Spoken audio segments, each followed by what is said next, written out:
Behold, my glorious supporter, Isn't That Right, has asked me to recast an anime of my choice with Warframe characters. That is going to be challenging. And the reason that's going to be challenging is because Warframe doesn't have a lot of characters. Now, you might be asking, Zandy, what are you talking about? They're all of the Warframes. Or maybe you're thinking of characters like Maru or Darvo. But even in some anime, which are, you know, not always the most thorough affairs with their character development, it depends on what kind of anime we're talking about, uh, it can be a lot better than what some minor Warframe characters have, which is completely fine. Warframe is a very particular kind of story driven game. It is a lore, world building driven game rather than an individual character drama, you know? It's not a character drama. So there are a lot of different things you could do here. And I thought about this one for quite a while, actually, not by choice. I had just had a lot of other Parley I was catching up on. And I realized that I'm not going to find an anime. I'm not going to think of an anime that where the characters are going to feel similar to the characters in Warframe. So instead, I'm going to talk about this as a question a little bit. Generally, what I do when I have a question that I sort of don't have a good answer for is I at least just give you what I've got. So I have thought about it a lot. I think I have interesting things to say about it, but do I have a great single answer? No. I do have like sort of an answer, which we'll get to. So first of all, I'm going to talk about what's going on here. You said which anime, which character swaps, and why. And of course, it's challenging because again, in Warframe, it's more like it's like a story about the place. It's not really a story about the people, you know. A really good example I'll give you is Glassmaker. Glassmaker has the character that is doing the glassing, and it's kind of like a whodunit thing. But we're not trying to figure out who did it. You know what I mean? It's not like it's going to be someone we know. And I guess I'll give you a minor spoiler. Skip ahead 5 seconds if you haven't done Glassmaker and you don't want a tiny spoiler. It's not someone we know. It's a new character. You know, it always is in Warframe because it's really not that kind of story. You know, and so. Yeah, and so it's hard to find characters that are going to fit like that with Warframe. Um, there are a couple sort of obvious solutions here that came to mind. So one thing you could do is JoJo's Bizarre Adventure, which is an anime where, upon the third season and moving forward, characters have called stands, superpower entities that stand beside them that are essentially reverse Warframes. Basically, your operator is in the Warframe's place, and the Warframe is in the operator's place. The Warframe is the stand, and it comes out of the operator rather than vice versa. Yeah, that's pretty much Warframe. They're basically the same thing. And there are a lot of characters in JoJo. JoJo does use an approach to character development where many characters don't get a lot of, strictly speaking, character development. The characters are almost more like an environment or like a monster of the week kind of thing, stand of the week formula. And that does fit Warframe's storytelling style a lot better. However, the thing about JoJo is that what's interesting about a lot of the characters is how who they are as a person interacts with what stand they have. So for example, there's a guy whose stand is like a rock, paper, scissors stand, and it's a kid. And giving a kid a rock, paper, scissors stand is inherently interesting in a certain way. And so it's still a little different where like the interplay, you could match stands and Warframes up. You could do a darn good job of it too. I started doing it. And then I realized it was silly because they're really not characters exactly. One of the interesting things about JoJo is how who has the stand affects it, you know? And a lot of the time it's in a really interesting way. So that doesn't quite work, but you can kind of cheat and do it that way. You could do another series with like a large variety of fighters. That's sort of something that's similar about JoJo to this. So like Hunter x Hunter came to mind.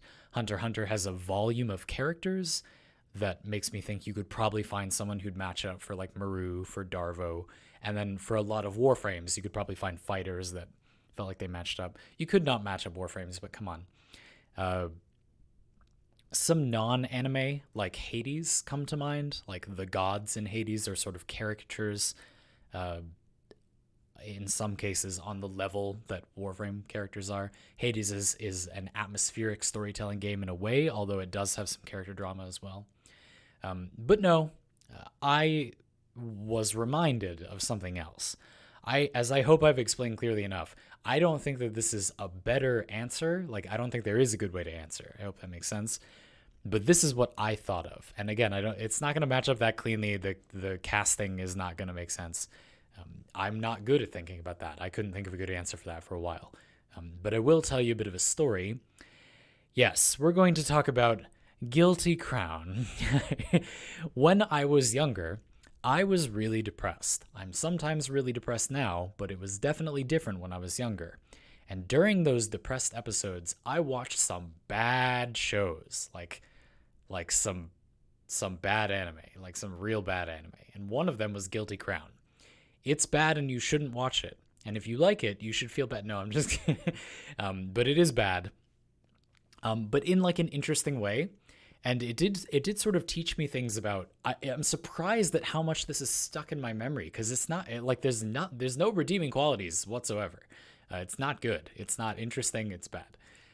But I'm gonna tell you about it and explain why it made me think of this. And I hope you will accept that as a suitable substitute for me being unable to think of any show where the characters fit for which, by the way, in the comments, if you have some amazing idea I didn't come up with, by all means.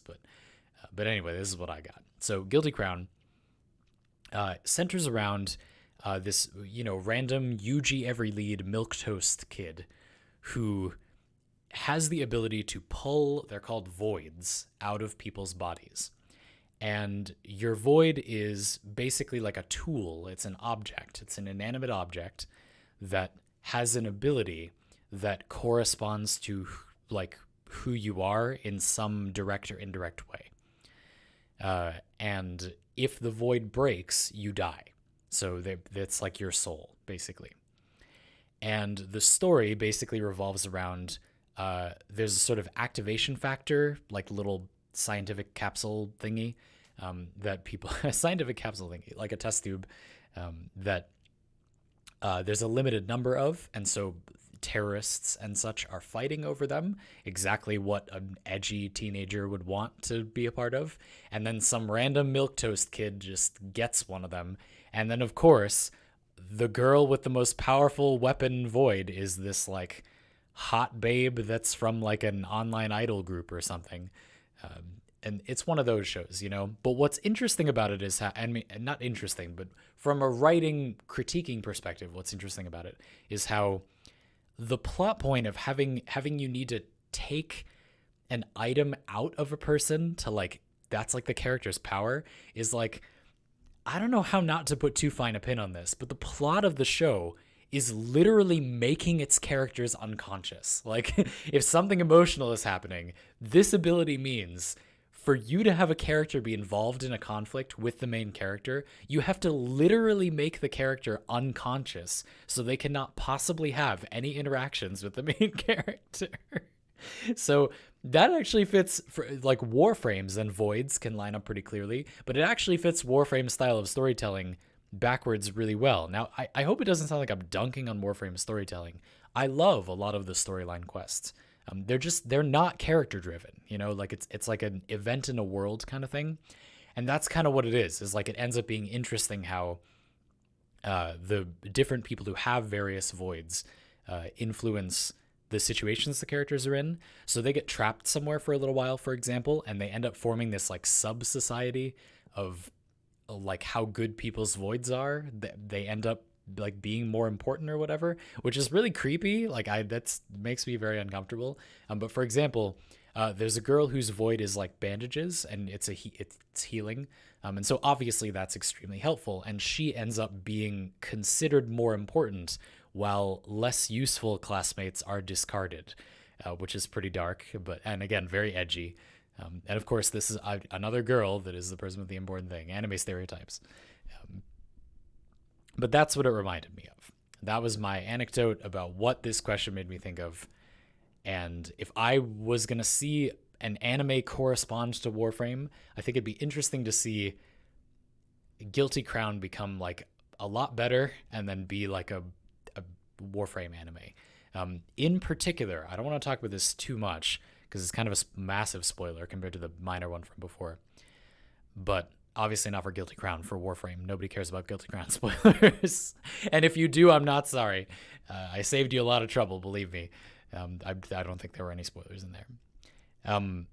The way that Excalibur Umbra interacts with your player character Tenno feels similar to the main character in Guilty Crown's interactions with various people and their voids. And there are a lot of situations where, so you can forcibly extract someone's void, and so there are situations where a character kind of like mugs some, or like, you know, non-consensually extracts their void. Let's just say it that way. That makes it sound very sexual. That's totally what it's implied to be, but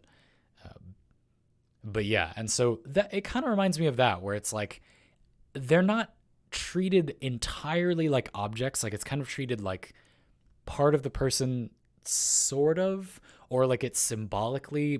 Guilty Crown tries to do this thing where sometimes the person's void is it's not meant to be them or express them, and it's not necessarily interesting that they have it. I'll give you a few examples.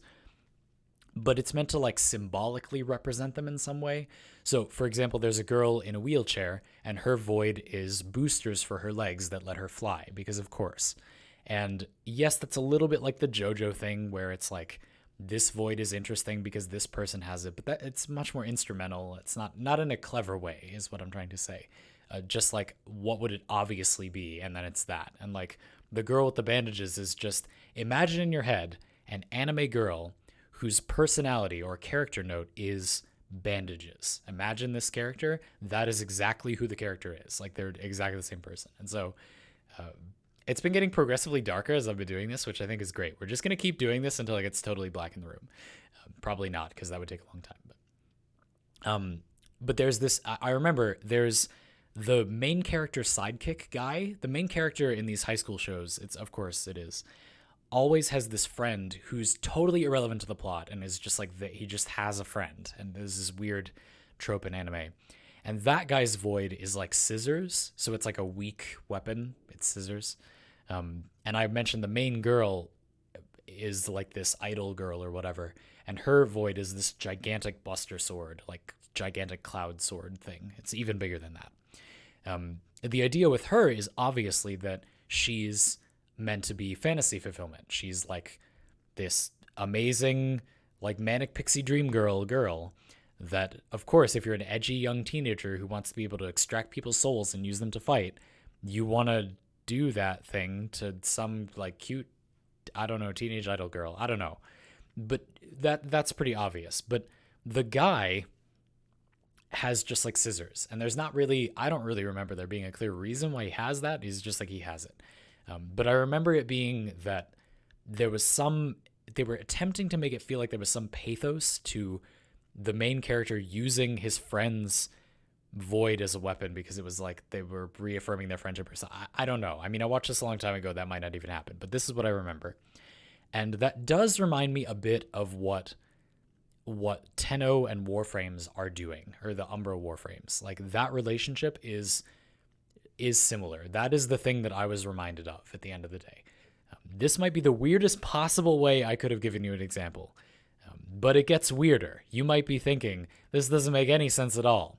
But the beginning of Guilty Crown is about this sort of anti-hero character. You gotta, like, the first episode of this, like the first 10 minutes, it's good comedy. Just watching, like, not the antagonist, but a sort of anti-hero guy, the leader of the terrorist group that wants to steal the void activation factor, shows up, and he's got like long, like blonde hair, and he's in a black trench coat, and they turn on this, like, imagine just the most generic, edgy rock music, like not good rock music, just like edgy, crunchy guitars for a high school kid who thinks he's really cool. And that plays, and this guy just like street fights these random thugs for like no reason. And then the main character meets him, and he's like, you better join our terrorist cell because you took the activation factor. Like, hell yes. Like, also we have this hot idol girl, become friends and use her to kill people. And then like there's a bunch of technological stuff that happens because the thing they're gonna terrorize next is approaching or something. I don't know. And then a girl gets into a mecha, and we go from there. And this guy is the edgiest guy. He's the Lotus. He is. Like, that guy is the Lotus. Like, they have basically the same character role. Like, you just come out of nowhere, you, the player of Warframe, come out of nowhere, and the Lotus is like, spam your I'm surging your Warframe's power systems. Like, kill everyone. And you're just like, okay, I'll just do it. And something that I remember a couple of years ago, the rhetoric in the community about like where the story is going surrounded the idea that the Lotus is kind of arbitrarily telling us to just like kill all these people. And maybe it's not the greatest thing in the world. Without spoiling it, the story did go in a bit of a different direction, but the way in which the Lotus is complicated as a character is similar to the way in which that guy, whose name escapes me, I hope it's clear, the sort of anti-hero terrorist leader guy, that the main character meets, that has the idol girl with him, they are very similar. I know I said it was going to be like this tight casting thing, and it isn't. But also the idol girl and Ordis are totally the same. So actually it works out fairly well. But anyway, that is what I thought of. I know that's like one of the, wow, it really did get darker. Okay. I know that's like the weirdest way I could answer this question, but there you go. That's what I got. Isn't that right?